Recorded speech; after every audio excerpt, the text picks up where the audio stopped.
Mid-July 1944, a cramped briefing tent behind the Normandy hedgerows. An exhausted American sergeant with grease-stained hands stands before skeptical officers, describing steel tusks welded to a Sherman tank. The laughter starts before he finishes. One captain mutters about farm equipment. A major returns to maps showing an advance measured in yards purchased with American blood. One soldier eliminated for every 7 feet of French soil. What these officers didn't know was that this 29-year-old sergeant from New Jersey had just solved the tactical nightmare that paralyzed the Allied advance for 6 brutal weeks. Within days, his crude invention would transform the deadlocked Battle of Normandy into a breakout so devastating that German commanders would lose entire armies before understanding what happened.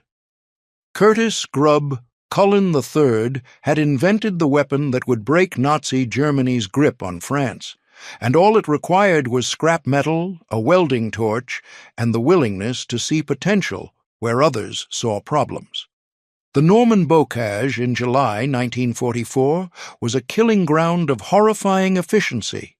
Ancient earthen embankments, topped with tangled masses of trees and bushes, divided the countryside into a checkerboard of natural fortresses. Each field, typically 300 feet on a side, was surrounded by walls averaging 4 feet high but reaching 15 feet in places. Centuries-old roots had woven through the earthen banks into structures solid as concrete, barriers that looked innocuous from the air but became death traps at ground level. The Germans had perfected these defenses, selecting positions for machine guns and anti-tank weapons, pre-sighting artillery coordinates, and practicing movement through the vegetation maze. A machine gun team in a hedgerow commanded overlapping fields of fire. Anti-tank positions could engage American armor at point-blank range with devastating effect. For American tankers, the hedgerows were an impossible equation. When a Sherman attempted to climb over, the hull tilted upward at 45 degrees, exposing the thin belly armor to German weapons, while the tank's own guns pointed uselessly skyward. The crew became blind, vulnerable, and helpless for 3 to 5 seconds. German gunners waited for this moment. A single Panzerfaust round, costing perhaps $20 to manufacture, could penetrate the Sherman's belly and transform 30 tons of steel into a funeral pyre. The statistics told a brutal story. In 6 weeks following D-Day, American forces advanced 20 miles at a cost exceeding 40,000 casualties. The 29th Infantry Division suffered 3,700 casualties fighting for St. Lo. Infantry companies that landed with 180 men were down to 60 effectives after 2 weeks. Tank losses were equally horrifying. Engineers tried explosives, blowing gaps large enough for tanks. This failed strategically. The blasts announced American intentions, allowing German artillery to bracket breaches and anti-tank teams to prepare ambushes. Bulldozers could tear through hedgerows but were conspicuous, slow, and few in number. German gunners targeted them first. By early July, the Allied advance had stalled into brutal attrition that consumed men and materiel at rates that represented strategic failure.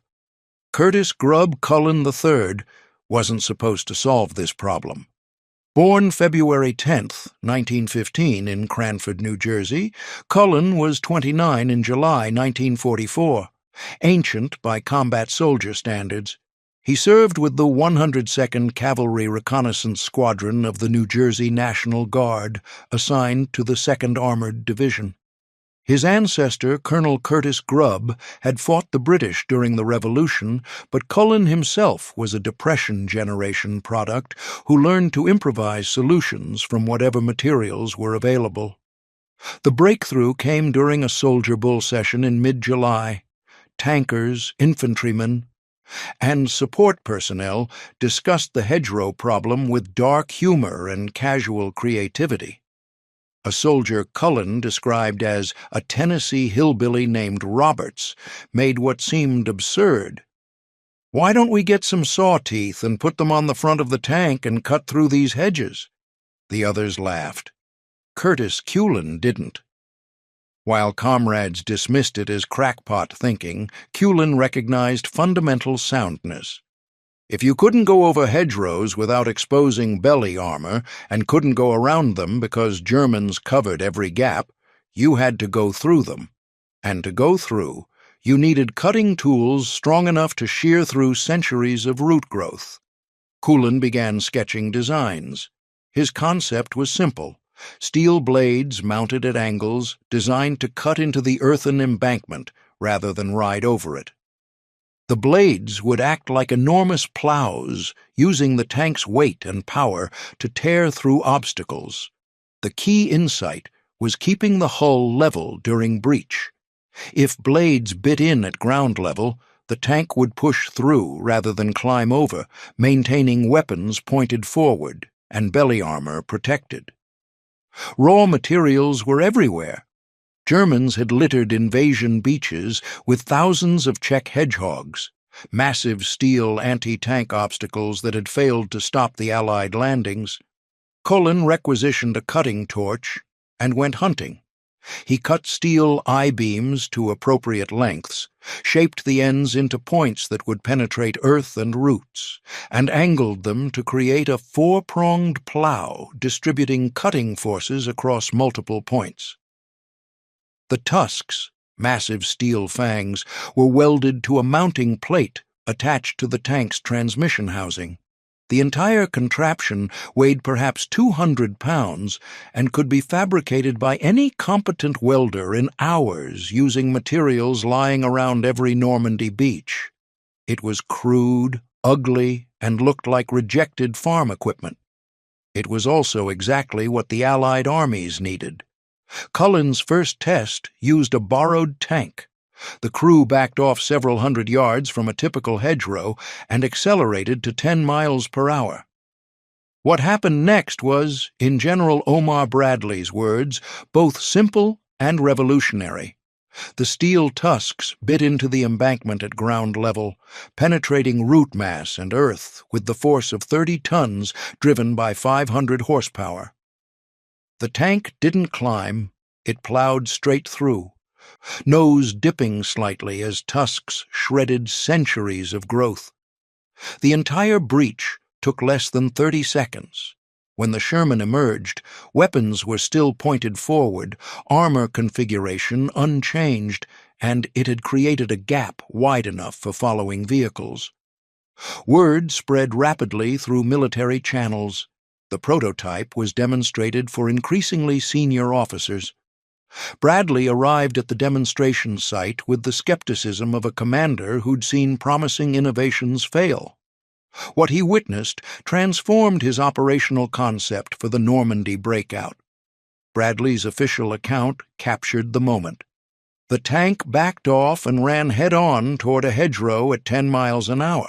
Its tusks bored into the wall, pinned down the belly, and the tank broke through under a canopy of dirt. So absurdly simple that it had baffled an army for more than 5 weeks, the tusk-like device had been fashioned by Curtis G. Culin, a 29-year-old sergeant. Bradley ordered maximum production before Operation Cobra launched. The fabrication became a priority for every ordnance unit in Normandy. Welders worked around the clock under camouflage netting. Crews scoured beaches for Czech hedgehogs, cutting them into lengths and shaping them into the four-pronged configuration that became known as the rhinoceros device. The name was inevitable. Tanks with tusks looked like mechanized rhinoceroses. Soldiers called modified tanks Rhinos, and the nickname spread faster than official nomenclature. Approximately 500 hedgerow cutters were manufactured in 3 weeks, a phenomenal industrial effort under combat conditions with improvised tooling and salvaged materials. Nearly 3/4 of the 2nd Armored Division's tanks were equipped before Operation Cobra commenced. British forces immediately began producing their own version called prongs, manufacturing over 2,000 units. The psychological impact on American forces was profound. President Eisenhower later described it. "The biggest and happiest group, I suppose, in all the Allied armies that night were those that knew that this thing worked." Tankers who approached hedgerows with dread now viewed them as obstacles to demolish. The tactical capabilities increased exponentially. A Rhino-equipped Sherman could breach a hedgerow in 30 seconds without exposing vulnerable armor. American tanks could now advance through Bocage at rates measured in fields per hour rather than yards per day. Operation Cobra launched July 25th with massive aerial bombardment. 1,500 heavy bombers dropped over 3,000 tons of explosives on German positions. 1,000 medium bombers followed with 60,000 incendiary bombs. 1,100 artillery pieces delivered sustained bombardment. The bombardment inflicted horrific losses on defenders, particularly the elite Panzer Lehr division, which lost nearly half its strength.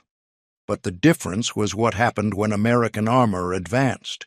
Rhino tanks didn't follow roads or seek gaps. They created gaps wherever commanders needed them. Entire formations plowed through hedgerows in battalion strength, bursting into German positions from unexpected directions. The psychological shock was profound. Hedgerows that had been impregnable barriers became meaningless obstacles demolished without slowing down. The German defensive system, predicated on channeling advances into killing zones, collapsed when American armor stopped being channeled. The breakthrough occurred July 27th. The 30th Infantry Division reported organized resistance had crumbled. By July 31st, the First Army emerged from the Bocage into open country. American forces had spent 6 weeks advancing 20 miles at 40,000 casualties. Operation Cobra, enabled by the Rhinoceros, allowed 50 miles advance in 6 days. The breakout was achieved. Field Marshal Gunther von Klug attempted counterattacks but failed. Forces were depleted, reserves consumed, and German commanders couldn't re-establish lines when American armor simply plowed through hedgerows and bypassed strong points. By August 8th, General Patton's Third Army captured Le Mans. The war of mobility Allied planners envisioned had finally been unleashed, and the instrument was welded steel tusks from salvaged German beach obstacles. The Falaise Pocket, where German forces became encircled, resulted directly from mobility enabled by rhinoceros-equipped tanks. Between August 16th and 19th, approximately 60,000 German soldiers were eliminated or captured. Nearly all guns, tanks, and vehicles were abandoned. Wehrmacht formations that contained the beachhead ceased to exist. Paris was liberated August 25th. The Allied advance that stalled in hedgerows became a pursuit across France that didn't stop until logistics forced a pause at the German frontier in September. Curtis Culin's contribution didn't end with invention. He attempted repeatedly to ensure credit went to the soldier he remembered as a Tennessee hillbilly named Roberts, who first suggested saw teeth on tanks. But publicity overwhelmed Culin's honest attempts at attribution. Roberts disappeared into history as one of those anonymous contributors whose insights change outcomes but whose names are forgotten. Culin became what historian Max Hastings called a very American kind of national hero, celebrated in newspapers and military histories as the sergeant whose crude invention smashed the German line. Culin was awarded the Legion of Merit, one of the highest decorations for non-commissioned personnel. President Eisenhower cited the invention in public addresses years later, but Culin remained uncomfortable with attention, insisting Roberts deserved credit and that the invention emerged from soldier discussions rather than individual brilliance. The war wasn't finished with Curtis Culin. In late 1944, during brutal Hurtgen forest fighting, Culin lost his left foot to a landmine. The sergeant who enabled the Normandy breakout became another casualty statistic. After recovering, Culin returned to the United States and attempted to rebuild civilian life. He married in 1945 in Cranford, New Jersey, and worked as a liquor salesman in New York City. The marriage ended in divorce in the early 50s. Culin passed away November 20th, 1963, at age 48. His hometown erected a memorial commemorating his invention and its contribution to Allied victory. The tactical lessons extended beyond Operation Cobra's immediate impact. Military analysts identified broader principles. First, tactical problems often require practical solutions rather than sophisticated technological approaches. The Hedgerow problem baffled senior officers and planners. The solution came from a sergeant who recognized simple mechanical principles could overcome complex tactical obstacles. Second, innovation emerges from junior personnel who work directly with equipment and understand operational constraints in ways senior commanders cannot. Conversations among soldiers produced the breakthrough that formal planning sessions failed to generate. Third, material superiority only matters when forces can bring it effectively to bear. American forces possessed overwhelming advantages, but terrain neutralized them until the Rhinoceros modification solved the tactical problem preventing effective employment. Contained the Allied beachhead for 6 weeks, ceased to exist as coherent fighting forces. Paris was liberated August 25th. The Allied advance that had stalled in the hedgerows of Normandy became a pursuit across France that did not stop until logistics, rather than German resistance, forced a pause at the German frontier in early September. The campaign that liberated France and Belgium in the summer of 1944, the campaign that shortened the war by months and saved countless Allied lives, was made possible by many factors. Overwhelming Allied material superiority, air supremacy, tactical skill, and soldier courage. But the tactical innovation that transformed stalemate into breakout came from a 29-year-old sergeant who saw potential in an idea others mocked. Curtis Culin's contribution did not end with the invention. According to military historian accounts, Culin attempted repeatedly to ensure credit was given to the soldier he remembered as a Tennessee hillbilly named Roberts, who had first suggested the concept of saw teeth on tanks. But publicity surrounding the invention overwhelmed Culin's honest attempts at attribution.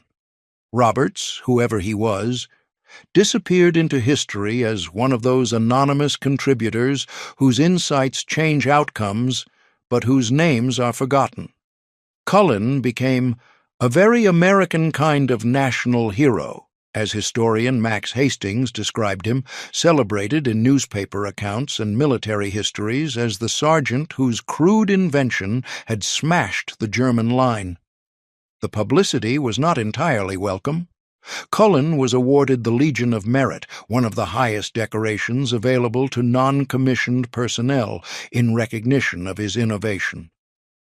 President Eisenhower cited the invention in public addresses years after the war, but Culin himself remained uncomfortable with the attention, repeatedly insisting that Roberts deserved credit and that the invention was a team effort emerging from soldier discussions rather than individual brilliance. The war was not finished with Curtis Culin. In late 1944, the 2nd Armored Division participated in the brutal fighting in the Hurtgen Forest, where American forces suffered devastating casualties in a prolonged battle that accomplished little strategic gain. Culin lost his left foot to a landmine during this campaign, a wound that ended his combat service and resulted in medical evacuation. The sergeant who had enabled the breakout from Normandy became another casualty statistic in a war that consumed soldiers with mechanical efficiency. After recovering from his wounds, Culin returned to the United States and attempted to rebuild a civilian life. He married Bernice Enright in 1945 in Cranford, New Jersey, and moved to New York City, where he worked as a liquor salesman for Schenley Industries, the same company that employed his father. The marriage ended in divorce in the early 1950s.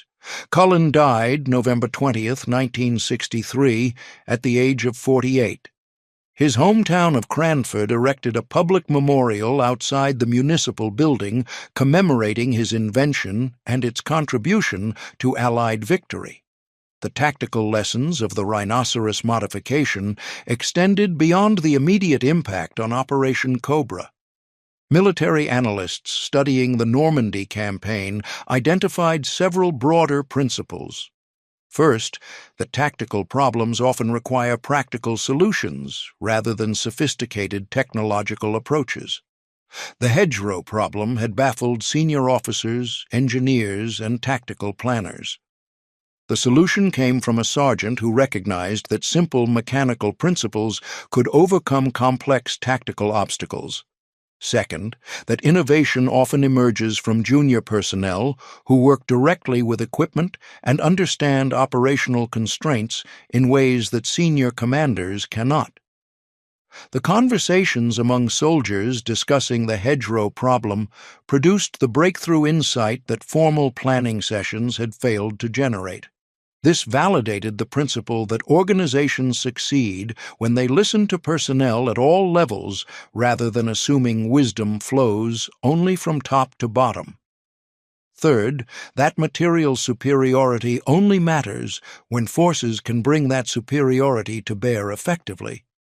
American forces in Normandy possessed overwhelming advantages in numbers, firepower, and logistics. But these advantages were neutralized by terrain that prevented their effective employment. The rhinoceros modification transformed material potential into operational capability by solving the tactical problem that had prevented American armor from operating effectively. Fourth, that psychological factors in warfare can be as important as material factors. The morale boost provided by the rhinoceros modification extended beyond the tankers who operated the equipment. Infantry forces fighting alongside Rhino tanks displayed increased confidence and aggressive spirit because they knew armor support could now penetrate hedgerows and provide direct fire support. German defenders experienced corresponding morale degradation when obstacles they had relied upon proved useless against modified American tanks. The story of Curtis Culin and the Hedgerow cutter represents a peculiarly American approach to warfare, the belief that practical ingenuity can overcome sophisticated defenses, that problems exist to be solved rather than accepted, and that the best solutions often come from unexpected sources. The Depression generation that produced Culin had learned to improvise solutions from available materials. The National Guard tradition he represented valued practical competence over formal credentials. The result was an innovation that changed the course of the Normandy campaign and demonstrated that wars are won not only through strategic planning and material production, but also through the creativity of individual soldiers willing to see possibilities others miss. In the summer of 1944, when the Allied advance had stalled in the hedgerows of Normandy and officers spoke grimly of casualty rates that resembled World War I attrition, a sergeant from New Jersey looked at German beach obstacles and saw the raw material for a breakthrough weapon. He welded steel tusks to a tank and demonstrated that hedgerows, which had paralyzed armies, could be demolished in seconds. The laughter that greeted his initial presentation turned to awe when the first rhinoceros tank plowed through a hedgerow that conventional wisdom had declared impassable. 3 weeks later, more than 500 Rhino tanks smashed through the German defensive line and unleashed the American army in a pursuit across France that did not stop until German resistance collapsed. The tusks they had mocked became the tools that broke the Nazi grip on Western Europe. And the sergeant they had dismissed as a farm equipment dreamer became the man whose crude invention helped win the war for France and shortened World War II by months. Simple solutions to complex problems, practical ingenuity overcoming sophisticated defenses, the creativity of common soldiers changing the course of history. These were the lessons of Curtis Culin's Hedgerow cutter, lessons that remain relevant wherever forces confront obstacles that conventional approaches cannot overcome. The hedgerows of Normandy still stand, marking the fields where American soldiers fought and eliminated the forces for every yard of French soil in the summer of 1944. Some of those hedgerows still bear the scars of rhinoceros tanks that plowed through them 7 decades ago, testament to the moment when welded steel tusks and American determination combined to break the German line and liberate a continent. Curtis Culin did not live to see the full recognition his invention deserved, but his contribution to Allied victory was profound and permanent. When historians assess the factors that decided the Battle of Normandy, they list air superiority, material advantage, strategic deception, and soldier valor.